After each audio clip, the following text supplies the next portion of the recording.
Is emotional damage a deductible? That was the sentence that shattered the silence in the attorney's office.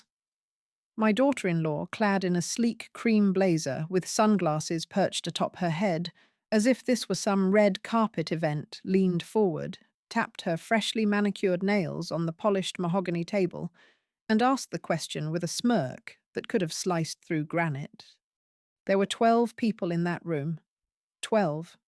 My son, his 2 children, his wife, her, the estate attorney, my husband's longtime business partner, my niece flown in from Seattle, and 3 other relatives who never visited while Arthur was dying but miraculously made it to the will reading.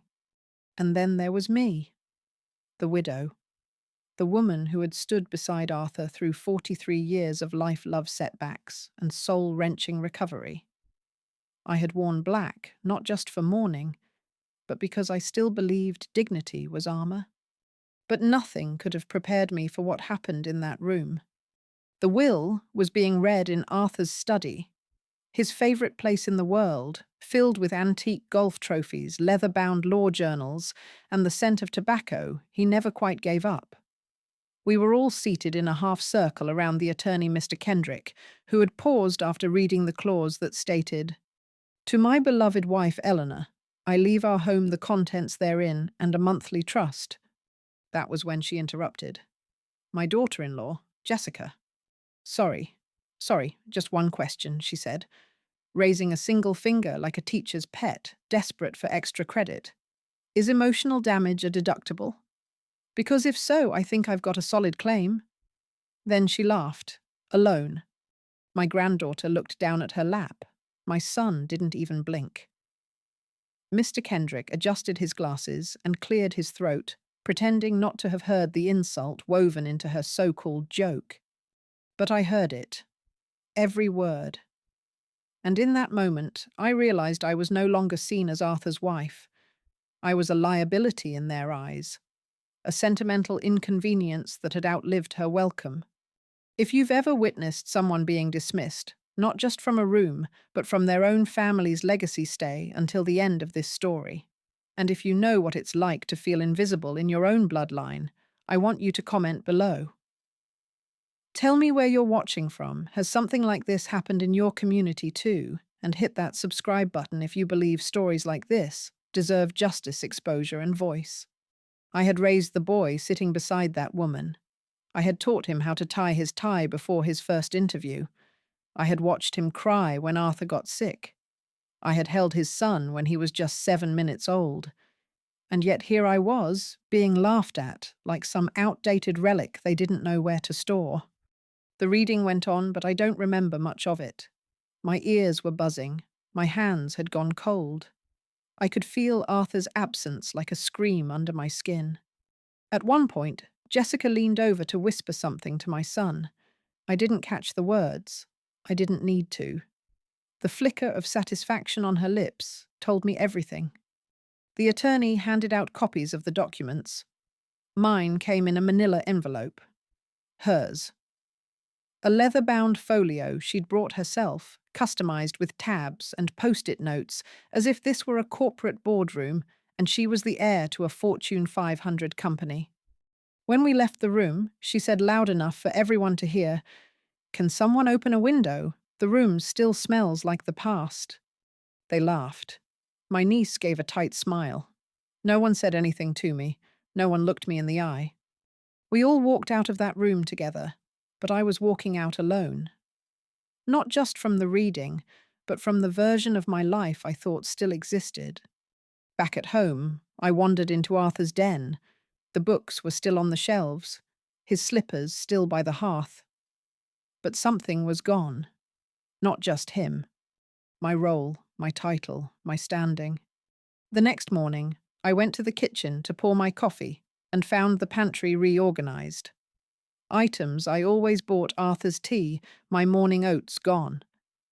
In their place were energy drinks, supplements, protein powder, Jessica's fingerprints, and none of it subtle. Later that day, I overheard her telling the housekeeper, "From now on, no one needs to stock those senior snacks. We're simplifying. senior snacks. As if being 70 made me obsolete. As if aging meant surrendering my choices, my dignity. What stunned me more than her words was my son's silence. He passed by as she said it. He heard. He didn't blink. That night, I sat on the porch swing alone and realized this wasn't just grief. This was removal. Strategic. Polished. Wrapped in pleasantries and passive-aggressive smiles. I wasn't losing my husband. I was losing my place. Have you ever experienced that moment when you realize people aren't grieving with you? They're moving on without you. Tell me in the comments, because sometimes speaking up is the only way to not disappear completely. I told myself I was overthinking. That grief made everything feel personal. But something inside me knew. Jessica wasn't done. In fact, she was just beginning. The day after the will reading, I went to retrieve my wedding album, the one Arthur and I kept in the upstairs linen closet. It wasn't there. The shelf, once lined with photo boxes, scrapbooks, and Arthur's journals, had been cleared. In their place sat neatly labelled containers in pastel tones. Seasonal linens, spa towels, emergency lighting. I checked again, thinking I was mistaken. I opened every bin, flipped through the drawers, even searched the guest room, nothing. Downstairs, Jessica was in the kitchen, swirling turmeric into almond milk with the confidence of someone raised by Pinterest. I asked, "Did you move some boxes from the linen closet?" She didn't look up. "Oh, I thought that closet could use a reset. So much old clutter." Then she added, "If it was important, I'm sure it's somewhere." Somewhere. That's what I had become. Not someone, not Eleanor, not Mom, not Grandma. Just somewhere. Later that afternoon, I went to take my cholesterol medication and noticed the label was different. The pharmacy I'd used for years, Paulson's Pharmacy, was gone. Instead, the bottle read, Silver RX LLC, delivered by courier. When I called Paulson's, they told me my account had been transferred. By who, I asked. Well, it shows your authorized family caregiver. I hadn't named one. I hung up before they could explain further. My hands shook so badly I nearly dropped the bottle. The pills were the same dosage, but why was my pharmacy changed without a word? That night, the remote control for the living room TV was missing. Jessica appeared as I searched behind cushions. "Oh, I meant to mention we've upgraded the system. It's voice-activated now." So much better for accessibility. I didn't ask for accessibility. When I asked how to use it, she smiled condescendingly. "Just say, TV on. Even my 6-year-old niece can do it." The words stung. Worse, they were intentional. Over the next few days, more pieces of my life went missing, not stolen, just quietly removed. The chair I always sat in on the patio replaced by a yoga bench. My knitting basket tucked away in the attic.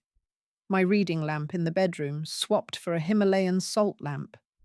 They were redecorating grief, replacing comfort with curated aesthetics.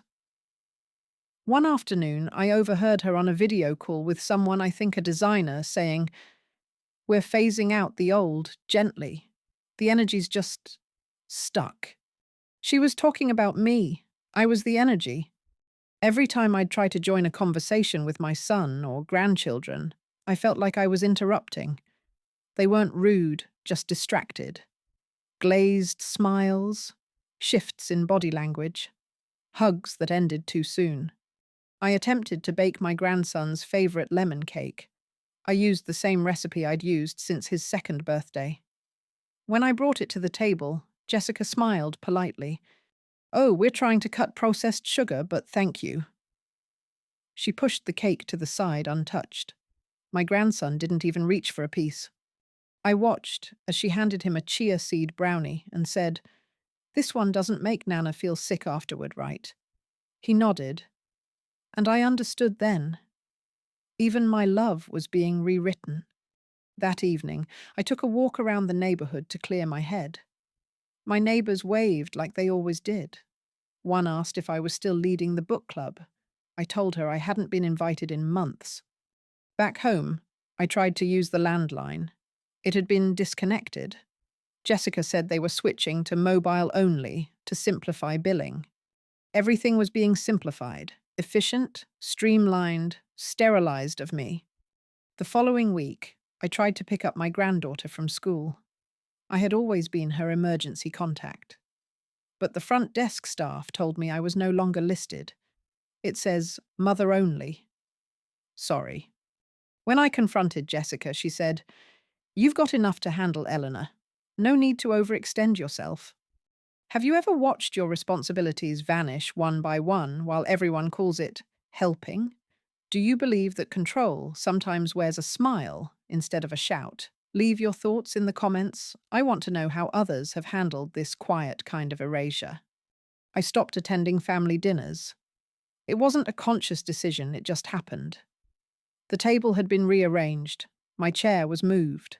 No one asked where I was. No one noticed the silence. My son, once the boy who held my hand through thunderstorms, had become a man of soft nods and sidelong glances. I didn't know how much was his choice, or hers. Even my name seemed to fade. The grandchildren called me Grandma less and less. Once I heard Jessica refer to me as Arthur's widow on a phone call. Not Eleanor, not Mom, not Grandma. Arthur's widow. She'd cut me loose from even my identity. But the moment that broke me came late one night. I was up, unable to sleep. I passed the home office door, which used to be Arthur's, and heard Jessica talking to someone on speakerphone. She said I give it 2 months max. Once the new trust is in place, she'll be just a tax line item, nothing we can't pivot from. I stood frozen, not just at the cruelty, but at the clarity. They weren't reacting. They were planning. And I was the variable. But I didn't know then that the erasure wasn't over. Not yet. There's a loneliness that doesn't come from being alone. It comes from sitting in your own home, hearing laughter down the hallway, and knowing it's no longer meant for you. In the weeks after the will reading, I stopped hearing my name altogether. No more Mom, no more Grandma Eleanor. Just the clinking of dishes, the hum of Jessica's juicer and voices that dimmed when I entered a room. One morning, I knocked gently on my granddaughter's bedroom door. I'd bought her a small gift from the bookstore, an illustrated poetry collection we used to read together. But the door didn't open. "Sweetheart," I asked softly. From behind the door came her voice, quiet, hesitant. "Mom said you're resting today." Resting? I was standing up, fully dressed, holding a wrapped book in my hands. But somehow, I was resting. I placed the gift outside her door and walked away. That was the beginning of what I came to call the silent days. Days when no one spoke to me unless I initiated it. Days when the only human interaction I had was with the mailman if I made it to the porch in time. I began to question myself. Was I being dramatic? Had grief made me paranoid? Maybe Jessica was just busy.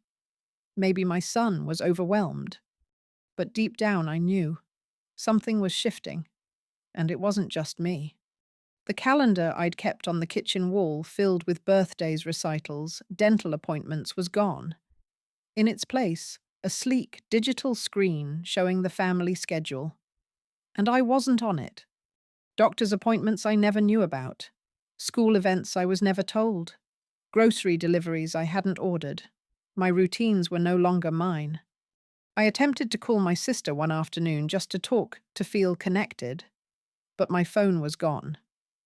The old landline had been removed weeks ago, and the cell phone I used occasionally was missing from its charging station. I asked Jessica if she'd seen it. "Oh," she said, not even pausing from typing on her laptop. "I think it got donated in the electronics clean-out. You said you never used it right." "I never said that." She blinked, then smiled. "Well, maybe I just assumed." "No worries, we can get you a new one. Something simple." I didn't want something simple. I wanted my life back. That evening, I searched for the spare phone in Arthur's study drawers. What I found instead was a sealed envelope, one I didn't recognize. It had my name on it, in Arthur's handwriting.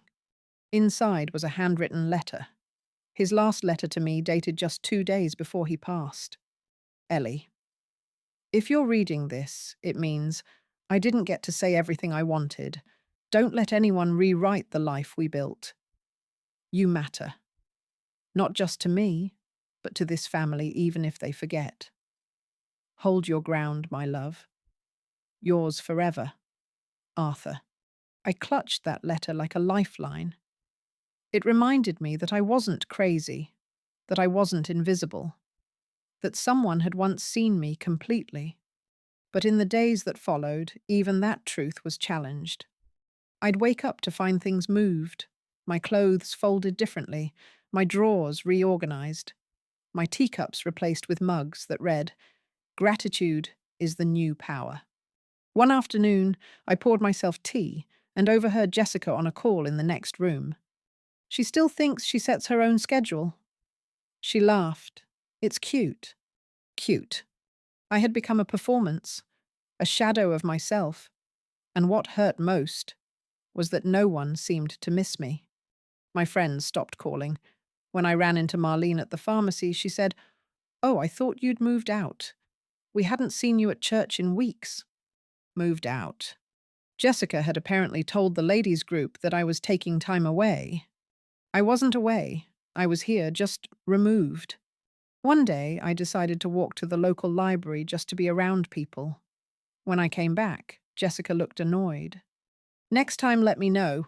We were about to send someone out to look for you." I went to the library. "You left without your alert bracelet." "I don't have an alert bracelet." She paused, then muttered, "Right, not yet." That night, I locked my bedroom door for the first time. Not because I was afraid of being hurt, but because I was afraid of being erased while I slept. Have you ever been surrounded by people but felt like a ghost in your own story? If you've ever felt invisible in your own home, I want you to share it in the comments. Someone reading might need to know they're not the only one. The final straw came 2 weeks later. I heard the doorbell ring and peeked from the hallway. A woman in scrubs stood at the front door. Jessica greeted her warmly. "Hi, welcome. Yes, she's in her room. But let's go over her chart first." Her chart. They sat in the kitchen and whispered. I crept back to my room, pulse thudding. 5 minutes later, Jessica knocked. "Hey," she said cheerfully. "This is Sandra. She's just here to assess some support options for you. Just a quick evaluation." "I didn't ask for an evaluation." "No, but your son and I thought it might be good. You've seemed a little disoriented." Disoriented. Sandra smiled too widely. "It's just routine. We want to make sure you're thriving." Thriving. I looked from one woman to the other. Suddenly the room felt small, my breath shallow. I wasn't being cared for. I was being documented. I refused the evaluation. Locked myself in my room again. Clutched Arthur's letter and whispered to the walls that I still existed. And then, one night, I overheard something that changed everything. Jessica was in the hallway speaking to my son. Their voices were hushed but urgent. "She needs to be evaluated. If we get it on paper now, it'll help when we consolidate assets. We can frame it as elder protection. Do you think she'll agree?" "She doesn't have to." That sentence. "She doesn't have to." It echoed through my bones. I wasn't just being excluded. I was being prepared for removal. And for the first time, I knew this wasn't going to stop. Not unless I did something. But before I could even decide what that might be, I heard something else. Something I couldn't unhear. "She's not really declining yet, but let's give it a few nudges." The night I overheard Jessica say she's not really declining yet, but let's give it a few nudges, I barely slept. That word, nudges, rattled in my chest like a loose screw in a collapsing machine. It wasn't just careless. It was intentional. They wanted me to decline, not because I was losing my mind, but because it made me easier to move. The next morning, I woke to find a pamphlet slid under my door. It was titled Understanding Cognitive Transitions, a Family Guide. Inside were diagrams, checklists, and sections like how to communicate when memory fades. Someone had highlighted a sentence in yellow. Changes in judgment may appear subtle at first, but proactive family involvement is crucial. I sat on the edge of my bed, holding the glossy paper with trembling hands.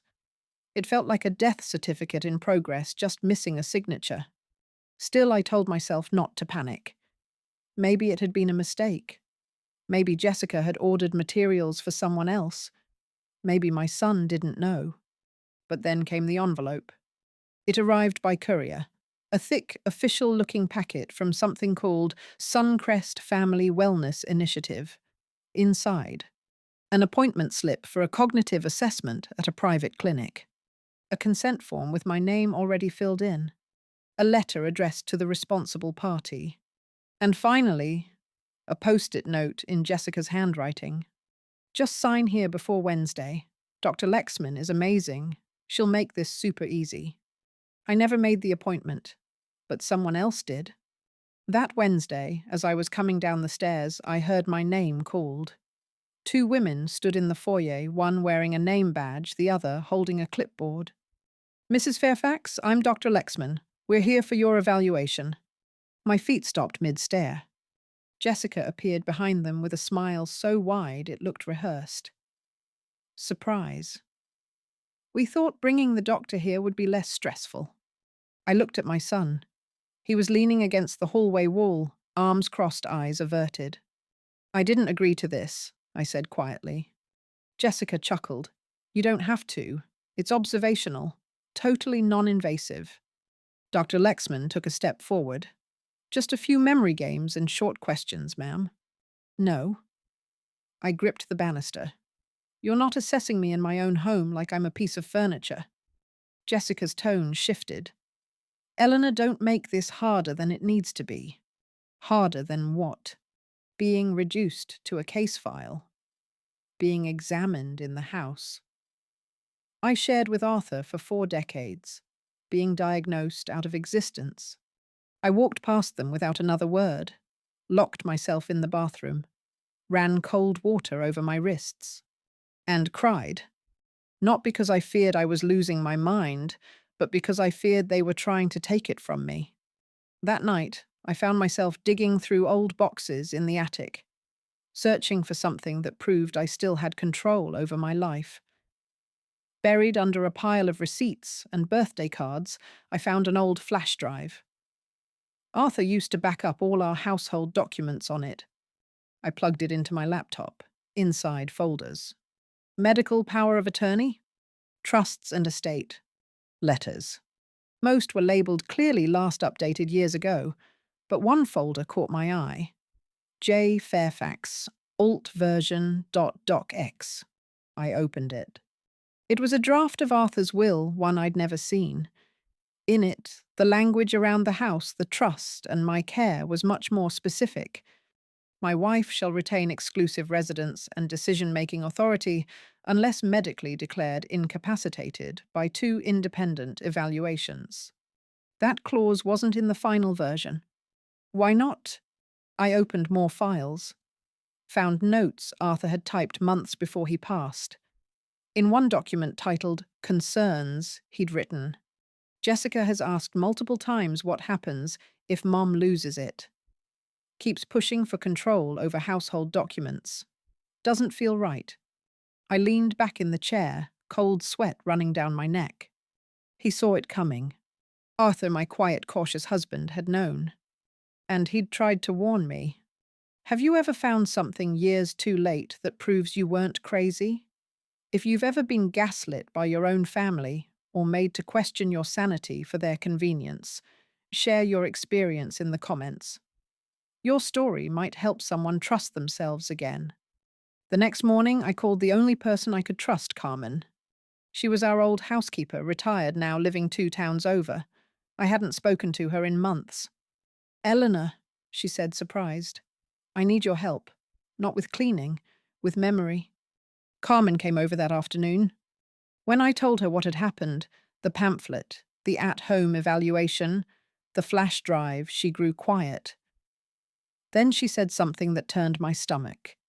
Jessica once asked me to watch how you took your pills, said you'd been forgetful, told me to make notes. I thought she was just concerned. She asked you to report on me. She nodded, ashamed. I stopped after 2 days. It felt wrong. But I never told you. My knees buckled slightly. Jessica had been laying the groundwork for months. Carmen reached into her purse and pulled out a small cloth pouch. I saved this, she said. You gave it to me last Christmas. But there was something inside I never understood. She unwrapped it. Inside was a small voice recorder. I didn't recognize it. She clicked play. At first, just background noise. Then Jessica's voice. Once we get the cognitive thing on record, she's not legally competent. Then it's just logistics. Then my son. We just need it documented. That's all. I sat there, listening to my own son reduce my life to a checklist. I felt my heart fracture in a new way, not from grief this time, but from betrayal. I copied the recording to my laptop, backed it up in 3 places. This wasn't just a family matter anymore. This was documentation. This was war. From that moment, I stopped grieving. I started watching and planning, because if they wanted to erase me quietly, they'd soon learn. I was not going quietly. There's a moment, quiet and absolute, when a woman stops doubting herself, when she stops asking if maybe she misunderstood, and instead begins to document. For me, that moment came not with rage, but with precision. The night after Carmen handed me the recording, I didn't sleep. Not out of fear, but out of strategy. At 2:34 am, I got out of bed, wrapped Arthur's old flannel around my shoulders, and opened my laptop. I began creating folders, labeling them, cross-referencing notes from Arthur's flash drive. I realized this wasn't just gaslighting. It was asset repositioning, wrapped in wellness language, marketed as care. Jessica was building a case. I would build one too. The next day, I took Carmen's advice and contacted an old friend of Arthur's, Miles Lannister, a retired attorney who once handled estate disputes in Sacramento. He now volunteered at a senior legal aid clinic.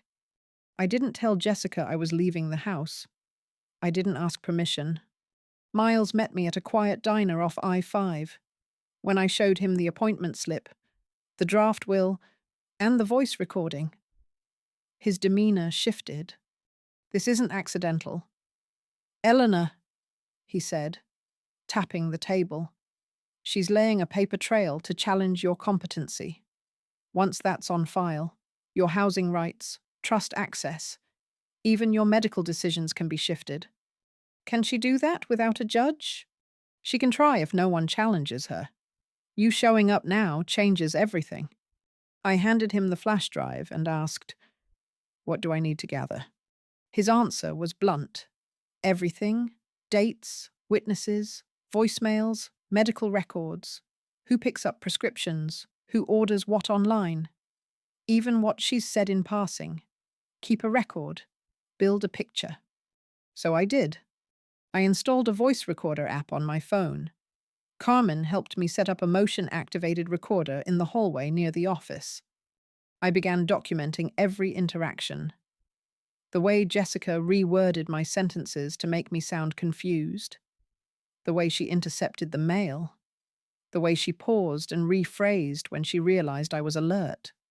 I took photos of pantry labels she replaced with ones reading "Senior Blend." Screenshotted calendar entries I was removed from. Noted every change she made to the environment that implied dependency. And I didn't do it alone. Carmen had a friend, Rosalind, who used to work in private elder care. She agreed to meet me discreetly, over coffee.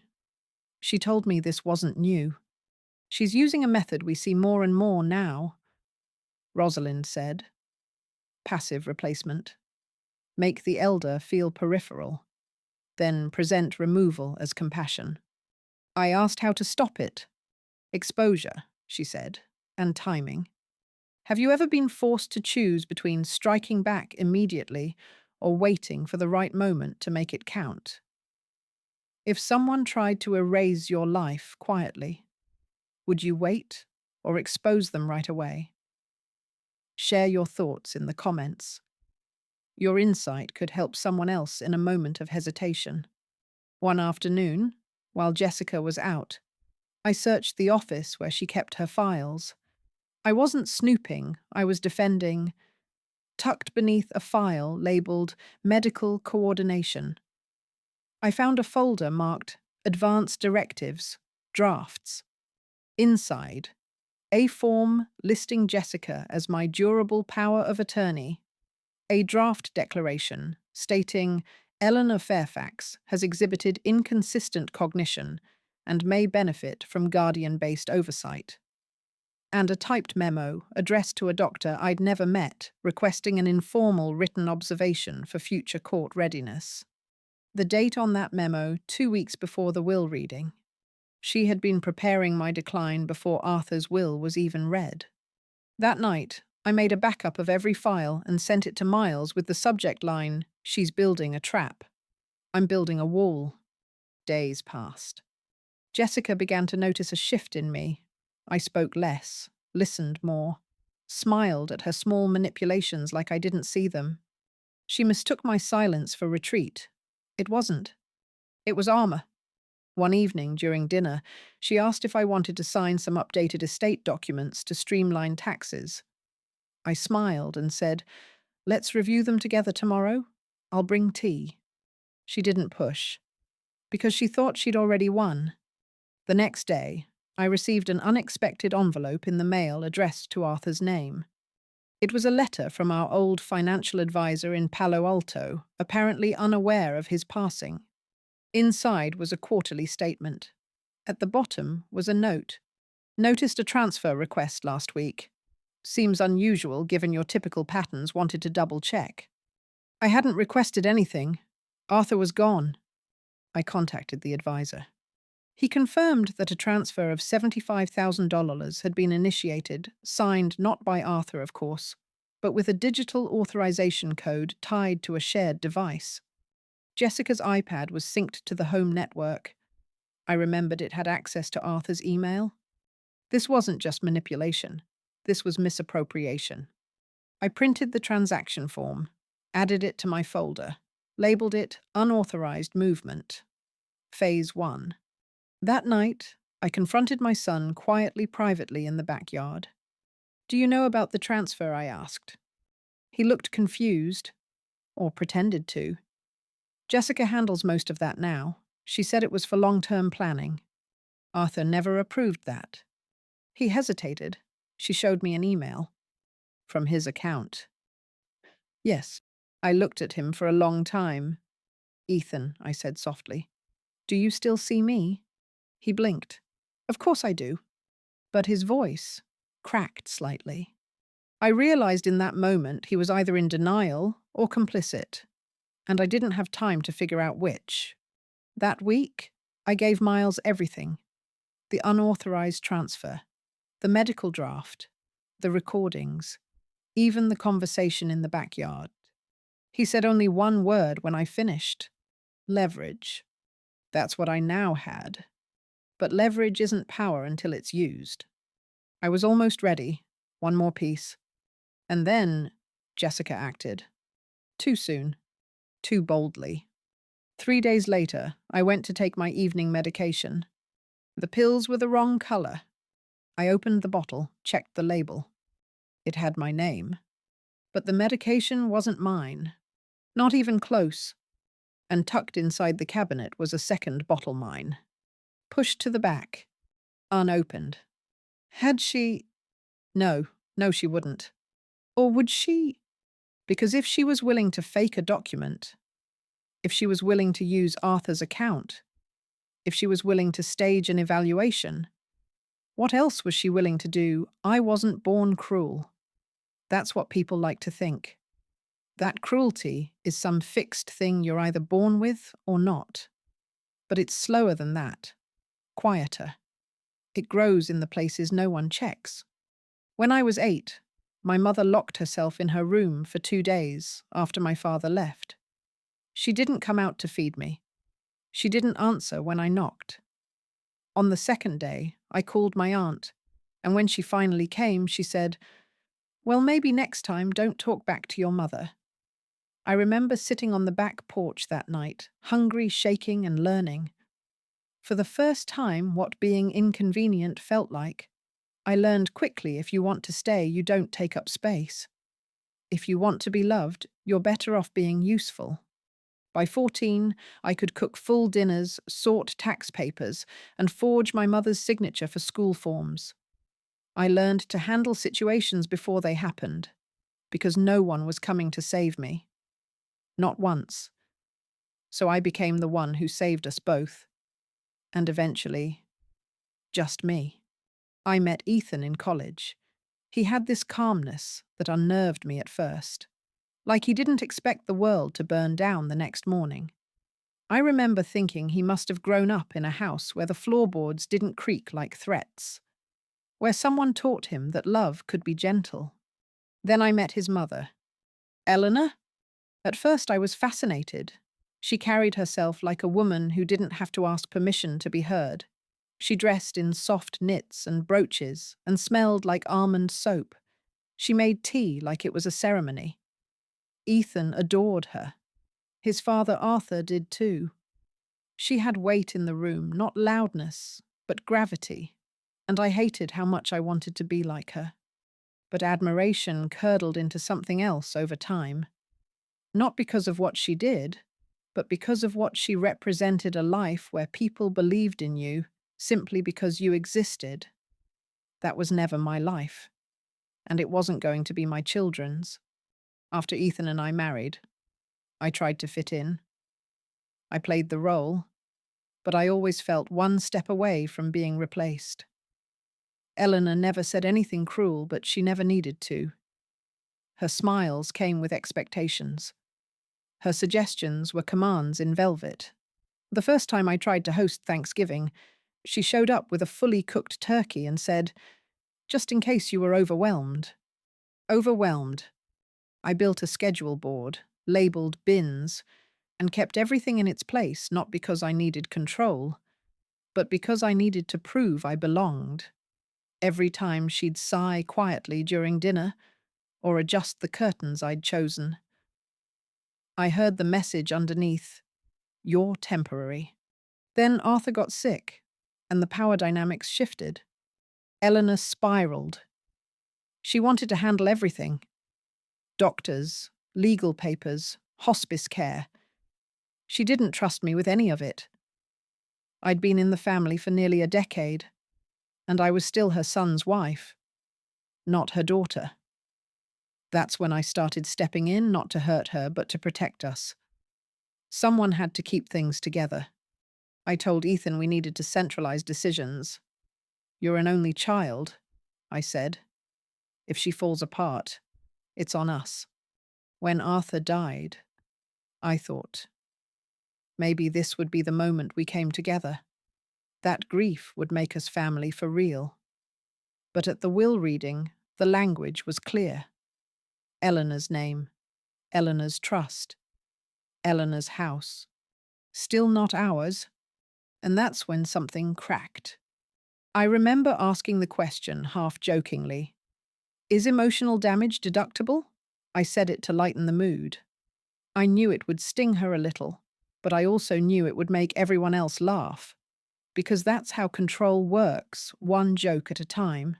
One perfectly timed smirk. One reminder that I was younger, faster, and not going anywhere. Was it petty? Yes, but it was also survival.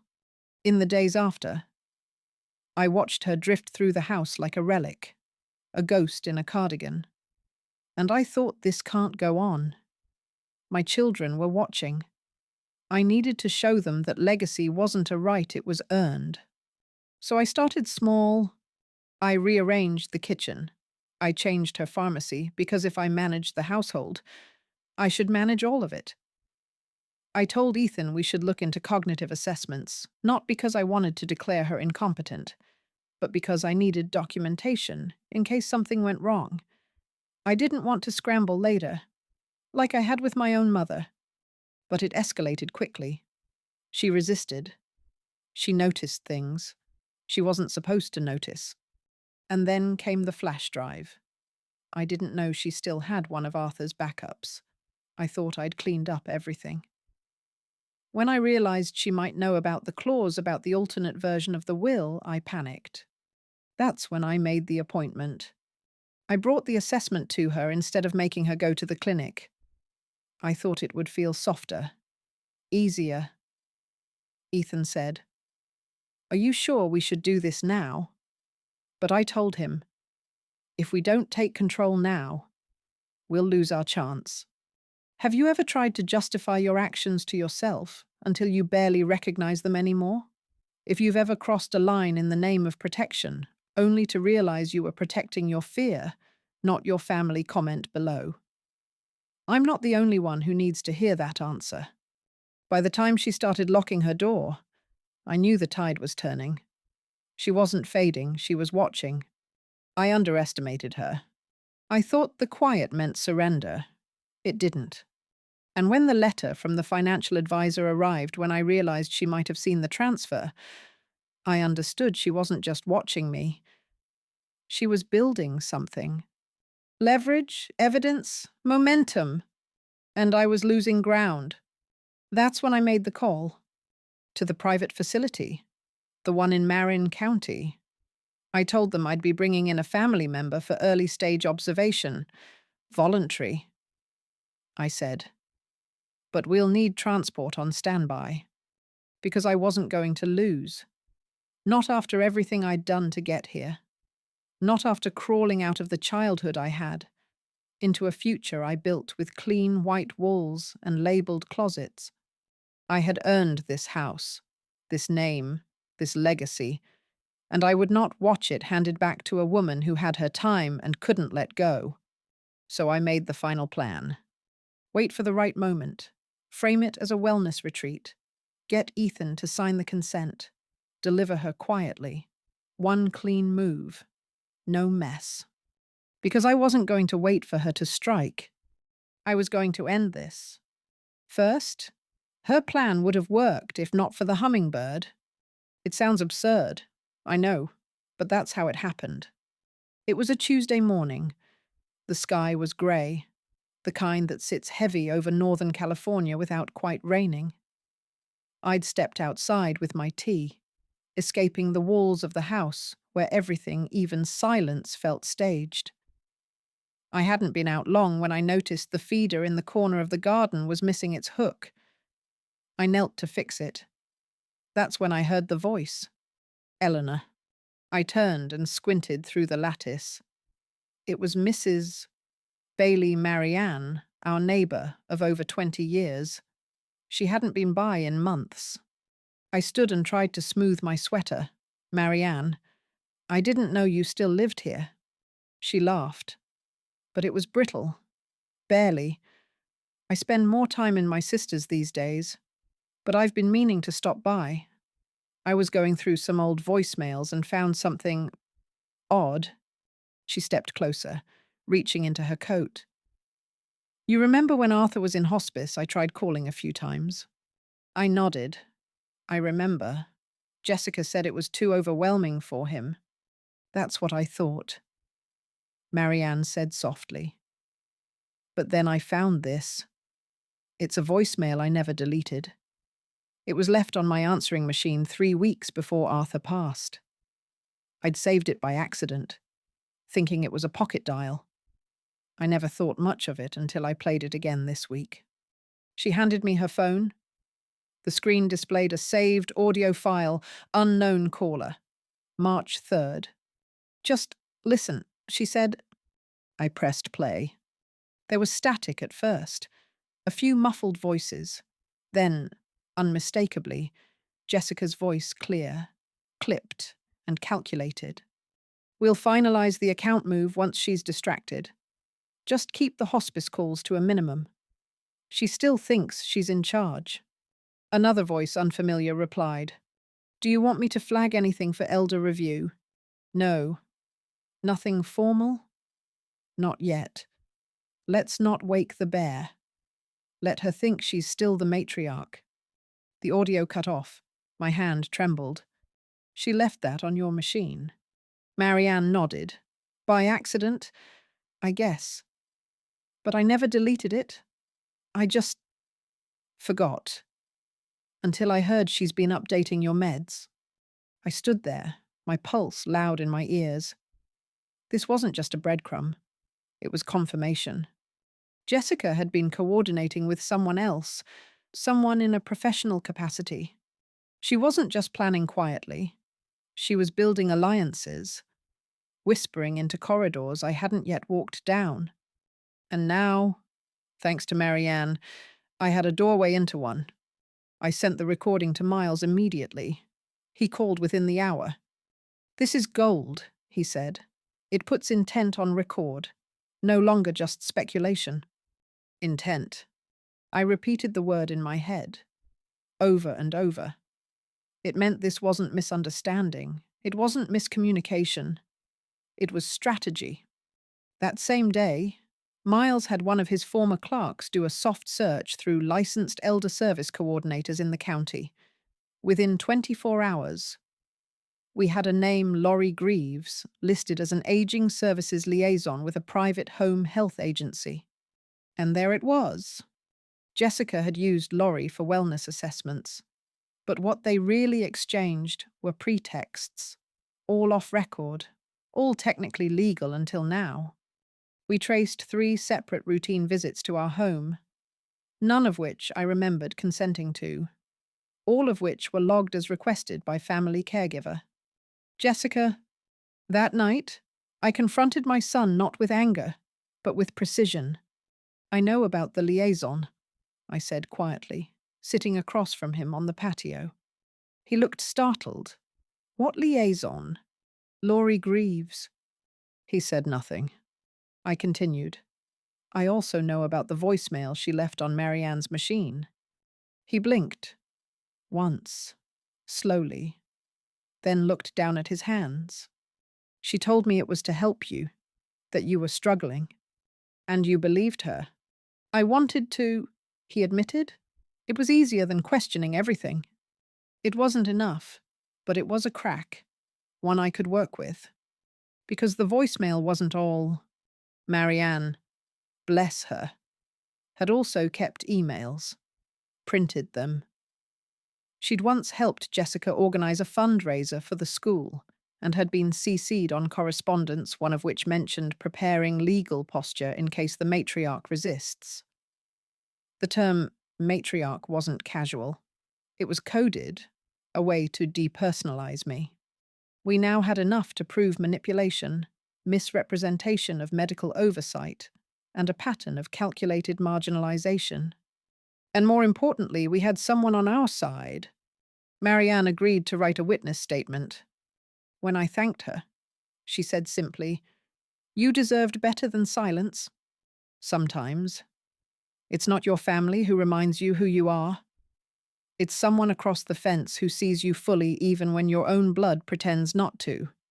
Have you ever had a stranger step in when your own loved ones turned away? If a friend or neighbor once saw the truth before your family did, share that moment in the comments. Someone reading may need that kind of courage right now.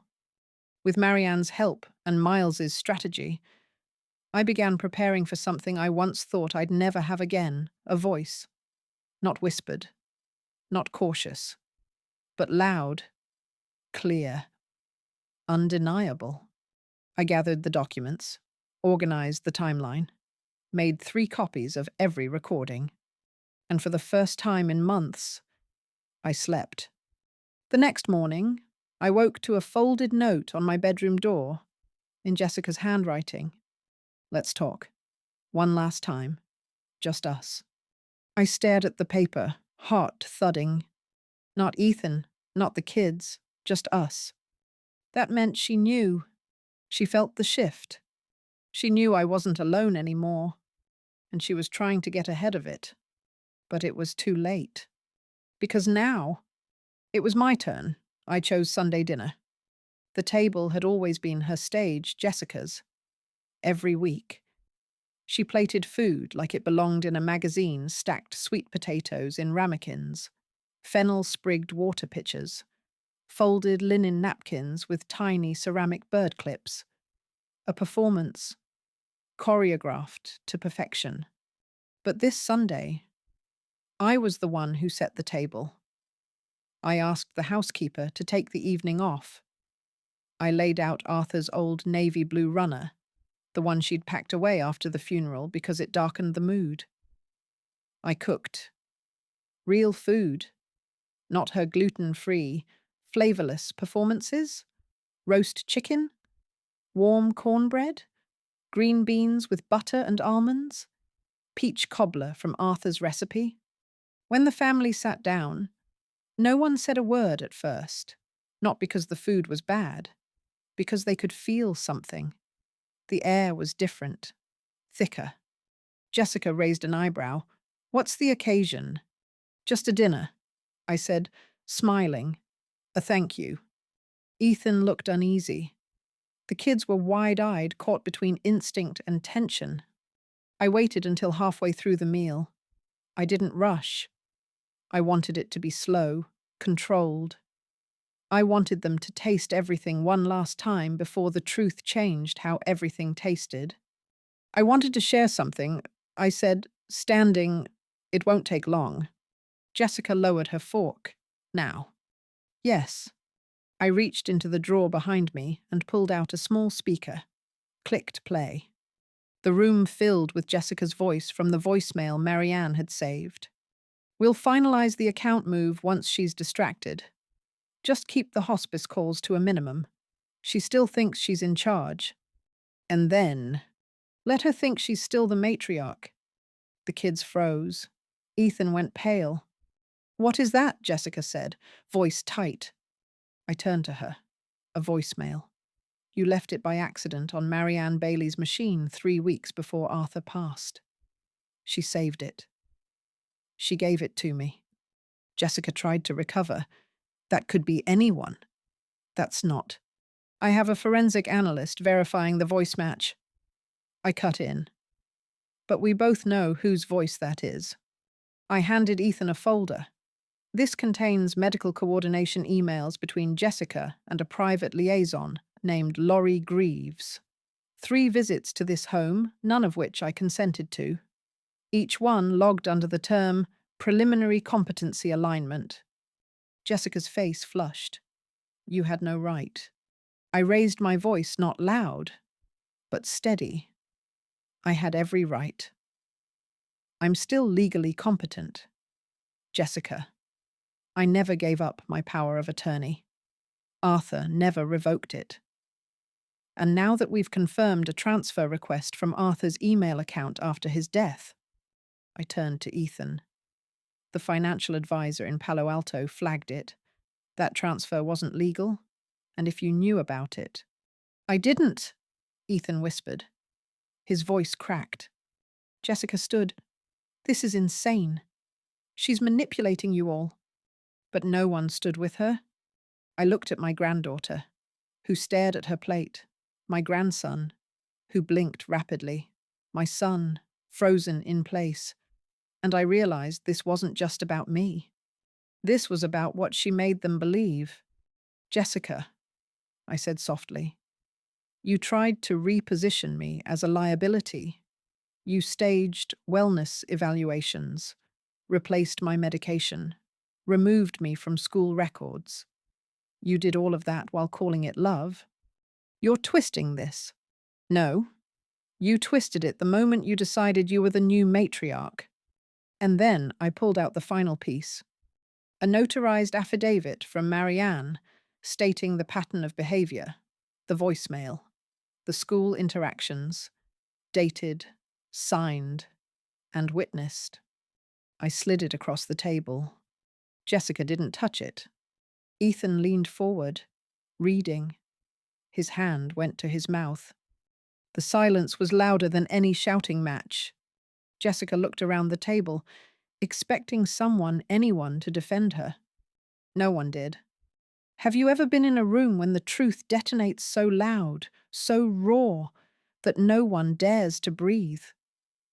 If you had been sitting at this table, whose side would you have taken? Be honest. Drop your thoughts in the comments, because stories like this don't just happen on screen. They happen in kitchens like yours. Jessica stepped back from the table, her voice lower now, measured. You think you've won? I don't want to win, I said. I want to be seen. I want to be respected. I want to live in my home without being erased by someone who married into a family and decided she was queen. And then Jessica laughed. Not a loud one, not mocking, but something tighter, wound. Eleanor, she said, you really think this ends with roast chicken and a recording? I narrowed my eyes. What does that mean? She smiled. Go check your trust documents. What? Go on, she said. Call your lawyer. Ask him if he's seen the most recent version. Ask him when it was filed. My hands went cold. She started backing away, grabbing her bag. See, the funny thing about trust law is timelines matter. And when no one's looking, a few signature pages can go missing. You built a case. Great. But I've been erasing yours for weeks. And with that, she walked out. No yelling, no slamming doors. Just one sentence left, echoing behind her like a final move on a chessboard. She wasn't done, and the biggest twist hadn't landed yet. The Monday after the dinner, I walked into Kendrick and Bloom law offices in downtown Sacramento with 2 bags, one filled with folders, flash drives, and affidavits. The other, quiet resolve. Miles met me in the conference room, already seated beside a younger associate, Kayla, sharp-eyed, calm, with a tablet already open to a timeline I hadn't even seen yet. He greeted me with a nod. It's time. Over the past 2 weeks, we had built more than a case. We'd built a chronology of intent mapped across voice recordings, emails, medication switches, unauthorized financial activity, and the attempted refiling of my trust behind my back. Miles gestured toward a thick file labeled Fraudulent Amendment Review. She tried to replace your trust instrument 3 days after Arthur's death. The notary listed on the form has confirmed that the signature page was pre-signed and copied. In legal terms, forgery, I asked. Forgery and coercion, under the California Probate Code, specifically Section 21380. And since you are over 65, we also file under California's Elder Abuse and Dependent Adult Civil Protection Act. I sat still. I wanted to cry, but not from sadness. From relief that the truth had finally found a name. Elder abuse, financial manipulation, intent to defraud. We filed 3 separate legal notices that morning. A petition to invalidate the fraudulent trust amendment, a restraining injunction prohibiting Jessica from acting as any form of fiduciary, a formal report to the California Department of Social Services Adult Protective Services Division with full documentation. Miles looked me in the eye. She staged her moves like a chess game, but she forgot that the Queen always protects the King even after he's gone. On Wednesday, the court hearing was scheduled. Jessica showed up with a lawyer from a boutique estate firm in Marin. She wore grey, understated, her hair pulled back in a severe bun, a look of grief on her face that would have been convincing if I hadn't lived inside the storm she created. The judge was steady, older, no nonsense. She asked only 2 questions to begin. Mrs. Fairfax, do you still have in your possession the original trust dated prior to the amendment? Yes. And were you aware of any intent to alter that trust prior to your husband's death? No, He'd made his wishes clear. Miles took it from there. He laid out the timeline like an autopsy. The voice message left for Marianne. The school contact changes. The financial advisors flagged transfer. The unconsented medical evaluations. The forged notary testimony. Then he played the second recording, Jessica's voice, mid-call with her liaison, saying, "If we get the cognitive thing on paper, she's not legally competent. Then it's just logistics." Jessica's lawyer objected. Contextual manipulation. She was merely expressing concern for her mother-in-law's well-being. Miles replied calmly, "Your Honor, concern doesn't involve forgery, misrepresentation, or asset transfer attempts. It's not care when it comes with a real estate plan." The courtroom sat still. Jessica shifted, her mask cracking just slightly. She whispered to her attorney. He whispered back. But it was too late. The judge turned to her. "Do you dispute your voice in these recordings?" Jessica's mouth opened, then shut. "I'd like to consult," her attorney began. "No need." The judge interrupted. "This court has sufficient cause to freeze all fiduciary authority granted to the respondent. Furthermore, pending validation of the original trust and supporting testimony, we are opening a fraud and elder abuse investigation under the California Welfare and Institutions Code, Section 15610-30. Jessica's face paled. "Your Honor, this is a family dispute," her lawyer tried. "No," the judge replied. "This is a legal violation, and the court does not excuse manipulation just because it happens over dinner tables and under the guise of caregiving. I couldn't look at her, not yet, but I could feel her unravel." Outside the courtroom, Miles turned to me and said, "We'll proceed civilly first. But depending on what APS concludes, criminal charges may follow." I nodded, but something in me had already begun to settle. I didn't want vengeance. I didn't want her locked away or shamed publicly. I just wanted to live in peace, in my house, with my name intact and my truth visible. Do you think that was enough? Or should someone like Jessica have faced more? Drop your thoughts in the comments. Should justice end when the lie is exposed, or only when the damage is truly repaired? That evening, I sat in Arthur's study and placed the original trust documents back in the fireproof safe. I didn't feel triumphant. I felt whole. But I knew it wasn't over. Not fully. Because even as Jessica disappeared from our lives, no contact, no visitations, no more family dinners, there was one more step. One more thing I had to do. Not for revenge. For myself. Because survival is not the same as living. The morning after the court hearing, I woke up and didn't reach for my phone. There was no medication chart taped to the mirror. No strange visitors dropping by for check-ins. No filtered green juice waiting beside my tea. Just silence, the real kind. I brewed my own coffee for the first time in months. The house smelled like cinnamon and oak and memory. I sat in Arthur's chair, not because I missed him in that moment, but because I finally felt close to myself again. For the first time in years, I wasn't reacting. I was choosing. The family didn't come over that week. No one called. I didn't mind. I needed the quiet. I spent those days clearing out the spaces Jessica had curated like a showroom. I rolled up the rug she'd insisted modernized the space. I pulled my blue pottery mugs from storage. I reshelved the photo albums. Arthur's old model trains, the books I loved, but she had deemed visually cluttered. Piece by piece, I rebuilt the home, not just the house brick by emotional brick. Ethan came by on a Thursday, alone. He stood in the doorway like a boy again. Not the man who had once sat silently through dinners while I disappeared, but someone smaller, humbled. He brought with him a folder. "From the kids," he said quietly. "They wanted you to have this." Inside were letters, handwritten. One from my granddaughter that said, "I miss your lemon cake. Mom said we weren't doing sugar, but I still think about it." Another from my grandson.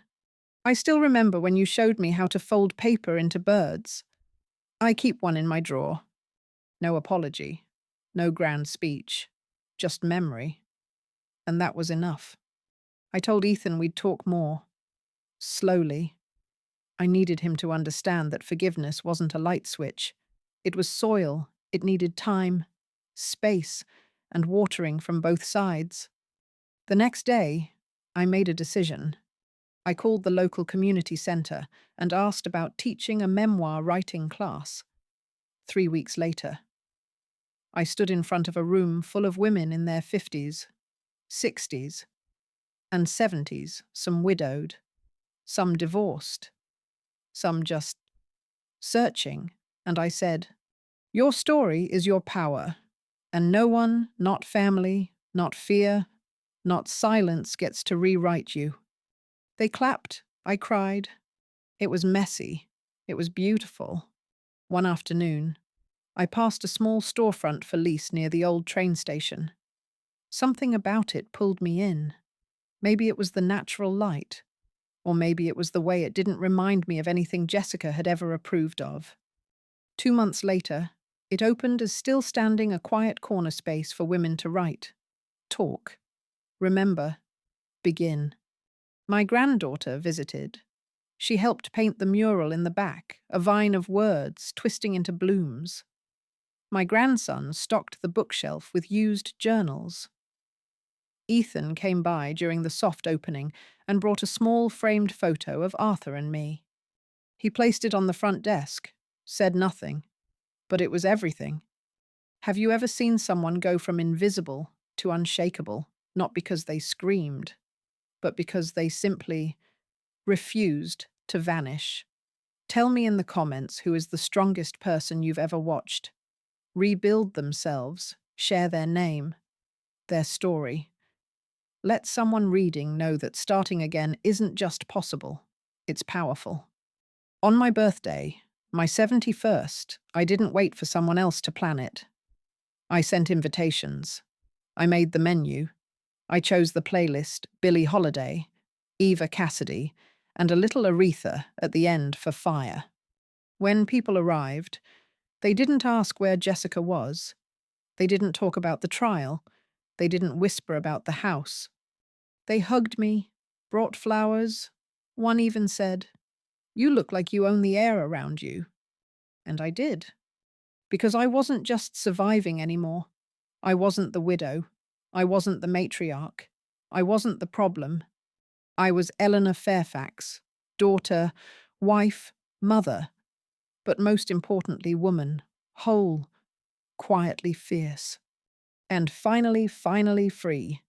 If you want to hear more stories like this, real, raw, sometimes painful, but always worth telling, subscribe.